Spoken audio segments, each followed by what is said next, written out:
कुछ हो जाए तो उसके पास में उनको चलाने वाले ट्रूप नहीं होते, ठीक है। ट्रूप की ट्रेनिंग। टीपी त्यागी सर, इसी बीच में जिस तरीके से आप नाटो कंट्रीज की बात कर रहे हैं और यहाँ पर रूस का जो ध्यान भटका है और माइंड डाइवर्ट जिस तरीके से हो रहा है, ऐसे में अगर बात की जाए तो रूस की जो मदद इस वक्त हो रही है चीन के जरिए, इसमें ये देखा जा रहा है कि ड्यूल यूज टेक्नोलॉजी की आड़ में रूस जो है वो चीन जो है वो रूस को चुपचाप सैन्य मदद पहुंचा रहा है। इसके अलावा और भी कई तरह की मदद जो है वो पहुंचा रहा है, तो इसको लेकर क्या कहेंगे?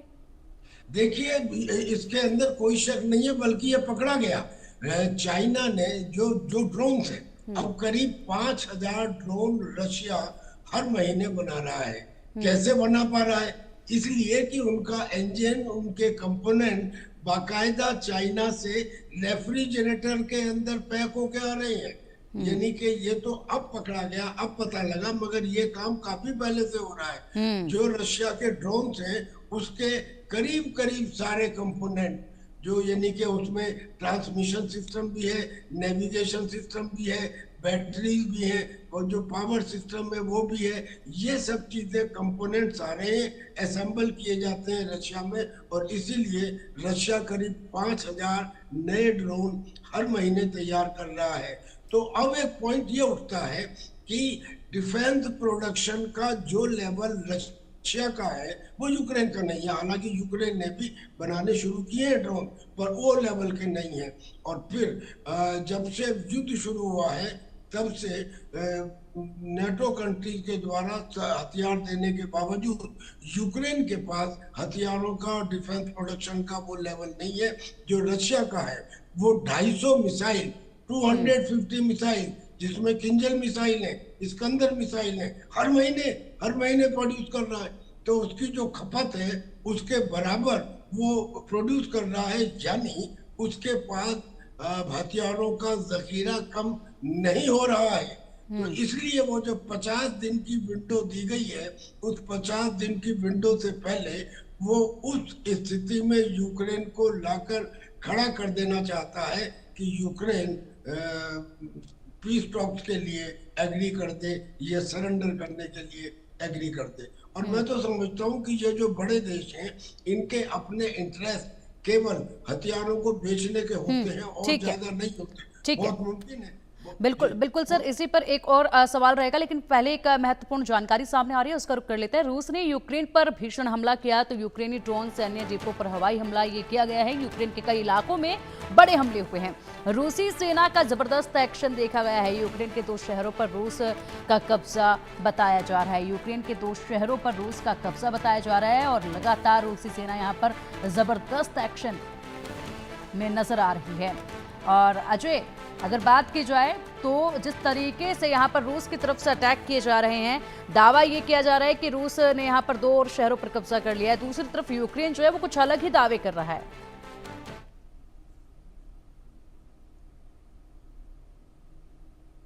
देखिए, सबसे बड़ी बात है कि रशिया जो है इस चीज को सुनिश्चित करना चाहता है कि जो मुख्य ठिकाने यूक्रेन में हैं, जहां पर उनके वॉरहेड हो सकते हैं, जहां पर उनके सेना के जनरल्स हो सकते हैं, जहां पर उनके ऐसे स्ट्रेटेजिक पॉइंट हैं जहां से वो अपने अटैक लॉन्च कर सकते हैं, उनको तबाह करना है। इसीलिए अगर आप देखें तो सैन्य डिपो को हम निशाना बनाना, ऐसे ठिकानों को निशाना बनाना, उस चीज को इस वक्त प्राथमिकता रशिया की तरफ से दी जा रही है। रशिया अगर बमबारी करता है तो उसका जो टारगेट है वो सिविल पॉपुलेशन नहीं है, बल्कि वो मुख्य पॉइंट हैं जिन पॉइंट्स पर उसे पता है कि अचीव करके वो यूक्रेन को घुटनों पे ला सकता है। यही तरीका, यही स्ट्रेटेजी जो है वो अपनाई जा रही है। रशिया के लिए यूक्रेन को अगर तबाह करना हो, सिविल पॉपुलेशन को अगर टारगेट करना हो बड़ी तादाद में, तो कोई बड़ी बात नहीं है। जो बमबारी वो ऐसे इलाकों में कर रहा है वो कहीं भी हो सकती है, मगर कहीं ना कहीं इस चीज को सुनिश्चित करना कि वो रशिया यूक्रेन को जो है वो किसी भी तरीके से सरेंडर करने पे मजबूर करे, उस चीज को लेकर जो है ये हमले जो है वो किए जा रहे हैं और उसी का असर भी देखने को मिल रहा है। हालांकि कैजुअलिटीज की अगर बात की जाए, अभी ताजा हमलों में 5 लोग जो मारे गए हैं, ये कौन लोग हैं अभी इसकी यूक्रेन ने पुष्टि नहीं की है, मगर लगातार अब कैजुअलिटीज भी हो रही हैं। दूसरी अहम चीज ये है कि रशिया के पास जिस तरीके से एम्यूनिशन और मिसाइल सिस्टम उसके पास मौजूद है, वो उसकी मदद से वो तमाम टारगेट अचीव कर सकता है जो उसे समय सीमा दी गई है इस युद्ध को खत्म करने की। इसी को लेकर जो है उसने अपना प्लान चेकआउट किया है ताकि जल्द से जल्द वो ज्यादा से ज्यादा नुकसान कर सके। हालांकि यूक्रेन जो है इन दावों को भी ठुकरा रहा है और यूक्रेन जब जवाबी कार्रवाई में हमले करता है तो वो अपने आप में ज़ेलेंस्की जो है वो बताने की कोशिश कर रहे हैं कि वो कितना नुकसान रशिया में कर रहे हैं। जो सूत्रों से जानकारी मिल रही है कि अमेरिका से ताजा जो वेपन सिस्टम मिलने और एयर डिफेंस सिस्टम मिलने के बाद यूक्रेन जो है कुछ नए प्लान में है। जिस तरीके से पहले रशिया में घुसकर ड्रोन हमले किए गए थे और वहां पर उनके 2 एयरबेसिस में जो उनके फाइटर जेट थे उनको तबाह किया गया था, उसी तरह का बड़ा नुकसान करने की यूक्रेन जो है वो कोशिश में लगा हुआ है और एक नया हमला जो है वो प्लान कर रहा है। हालांकि ये कब होगा, कहां होगा, ये कह पाना काफी मुश्किल है। बिल्कुल सही कह रहे हैं अजय आप। और त्यागी सर, जैसे कि आप बता रहे थे कि यहाँ पर तमाम जो कंट्रीज हैं वो इस वक्त अपना मुनाफा देख रहे हैं, हथियारों को बेचने उनके लिए सबसे ज़्यादा ज़रूरी है, इसलिए यहाँ पर मकसद कोई भी हो लेकिन इन्वॉल्वमेंट तो हर कंट्री का बढ़ता ही जा रहा है इसमें। तो क्या आप इसको ये मान लें कि रूस और यूक्रेन के बीच में सिर्फ ये लड़ाई नहीं रही है बल्कि एक प्रॉक्सी वर्ल्ड वॉर बन चुकी है? जी, अगर पूरी दुनिया का हिसाब किताब देखें तो ऐसा ही लगता है, क्योंकि अब अगर रशिया है तो क्या रशिया के साथ नॉर्थ कोरिया नहीं है? नॉर्थ कोरिया ने तो बाकायदा अपने 30,000 ट्रूप भेजने के लिए, और बल्कि ये कहा जा रहा है कि जो खास तौर पे आर्टिलरी एम्यूनिशन है वो तो 40% नॉर्थ कोरिया का है। और क्या ईरान नहीं है? ईरान ने अपने ड्रोन दिए थे, आज भी दे रहा है। क्या चाइना नहीं है? वो कर रहा है। और दूसरी तरफ अमेरिका के साथ में उसके सारे नेटो कंट्रीज हैं। अगर नेटो कंट्रीज ना रहे होते तो अमेरिका ने तो पहले ही हाथ खींच लिया था। यानी आपका कहना बिल्कुल सही है कि और दूसरे कंट्रीज भी इसमें इन्वॉल्व होते जा रहे हैं। पर मिल क्या रहा है? क्या यूक्रेन के द्वारा रशिया को पहुंचाया गया नुकसान यूक्रेन की विक्ट्री माना जा सकता है? Is it A gain? It is only a loss to Russia, not a gain to Ukraine. लेकिन रशिया द्वारा यूक्रेन के 1/3 हिस्से के ऊपर कब्जा कर लेना और जो प्रक्रिया निरंतर लगातार सतत जारी है, ये गेन है, ये रशिया के लिए गेन है। और नाटो के मुंह के ऊपर एक तमाचा है कि आप 3.5 साल से मेरे साथ लड़ रहे हैं और आज तक मुझे हरा नहीं पाए। जिस रोज मैं अपने उन लीथल वेपन्स का इस्तेमाल करूंगा जिसका मैंने आज तक नहीं किया और जो मैंने अब डिप्लॉय कर दिए हैं, यानी कि उसमें बेलगोरोड न्यूक्लियर सबमरीन हो या पोजाइडन टॉर्पेडो हो, न्यूक्लियर टॉर्पेडो हो, या सरमट मिसाइल हो या यार्थ मिसाइल हो, ये मिसाइल तो मैंने अभी इस्तेमाल ही नहीं की हैं, जिनमें MIRV टेक्निक है, यानी कि एक दफा में 8-8, 10-10 शहरों को मैं एक ही बार के अंदर डिस्ट्रॉय कर सकता हूं। I have not use them.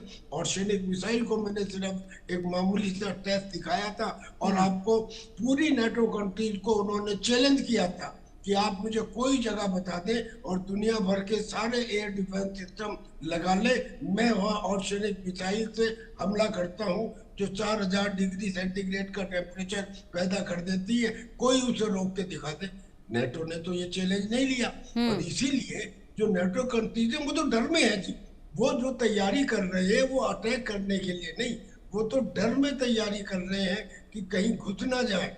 असलियत में यूक्रेन में हमला करने से पहले रशिया लिथुआनिया में हमला करना चाहता था। लिथुआनिया जिसकी कुल आबादी 28 लाख है और जो यूनाइटेड किंगडम के काफी 1/4 एरिया में है, वो छोटी लिथुआनिया, लैटविया, एस्टोनिया, ये जो छोटी छोटी सी कंट्रीज है वो इनको पहले तबाह करना चाहता था। लेकिन बीच में जब यूक्रेन का नेटो में मिलने का मामला आया तब उसने यूक्रेन को किया, क्योंकि लैटविया तो उससे सबसे ज्यादा नजदीक है, कीव तो बहुत दूर है। तो कहने का मतलब ये है कि जो ये नेटो कंट्रीज हैं, ये नेटो कंट्रीज का बाउल बहुत बड़ा है, रशिया का बाउल बहुत छोटा है। रशिया मैनेज करता है, ये लड़ने वाले नहीं है, इनकी डिफेंस प्रोडक्शन कम है और इनके अंदर एकता भी नहीं है। क्या हंगरी इनके साथ है? क्या स्लोवाकिया इनके साथ है? अब तो जो ये E3 कंट्रीज बनी है, इसका मतलब ये कि E3 के अलावा जो बची हुई कंट्रीज है, क्या उनका कोई महत्व नहीं है? तो इन चीजों को समझा जा सकता है, कहा तो नहीं गया, लेकिन समझा जा सकता बिल्कुल है कि त्यागी सर, जो हालात अभी आपने बताए हैं बखूबी, इसी को लेकर हम भविष्य के बारे में भी जानना चाहेंगे कि भविष्य में अगर इसी तरीके से चलता रहा तो क्या हालात जो है वो नजर आने वाले हैं। फिलहाल एक बड़ी जानकारी सामने है, उसका रुख कर लेते हैं। रूस यूक्रेन जंग से जुड़ा बड़ा अपडेट अब सामने आ रहा है। पूर्वी यूक्रेन पर रूस के हमले तेज हुए हैं। पुतिन से मिलना चाहते हैं जेलेंस्की। जेलेंस्की बोले कि जल्द युद्ध विराम हो। तो पुतिन से